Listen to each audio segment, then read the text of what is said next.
नियंत्रण को आसुछि कोरोना नुआ आक्रांत कम सुस्थ हेउछंती अधिक देश तुलन में राज्य में आरोग्य हार उत्साहजनक रही ओडिशा रे हॉस्पिटल डिस्चार्ज हेले 90% आक्रांत देश में सुस्थ हार 87.37% रही एणिकी दैनिक कमुछि पॉजिटिव केस गत 24 घंटे सारा देश चिन्हट होती 67,708 नुआ आक्रांत एही समय ओडिशा बाहरी 2,470 पॉजिटिव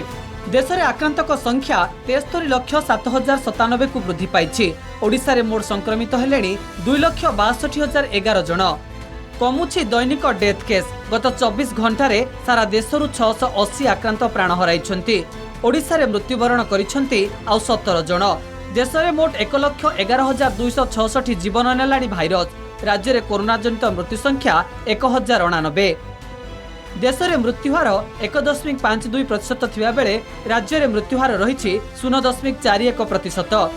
अधिक आक्रांत सुस्थ हेउथिबा बेले कमुछि एक्टिव केस राज्यर 5टी जिला खोर्धा कटक अनुगुल मयूरभंज और सुंदरगढ़ रे दैनिक अधिक पॉजिटिव केस आसुछि एसबु जिले में भी एक्टिव केस संख्या अधिक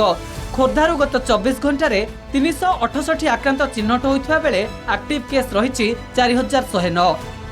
कटकरू 186 संक्रमित बाहरी जिले में चिकित्साधीन अच्छा 1,863 जन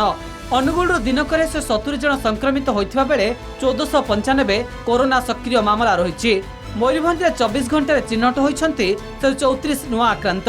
एक्टिव केस संख्या 1141 सुंदरगढ़ 161 नुआ आक्रांत को मिसाई जिले में एक्टिव केस 1373 को वृद्धि पाई।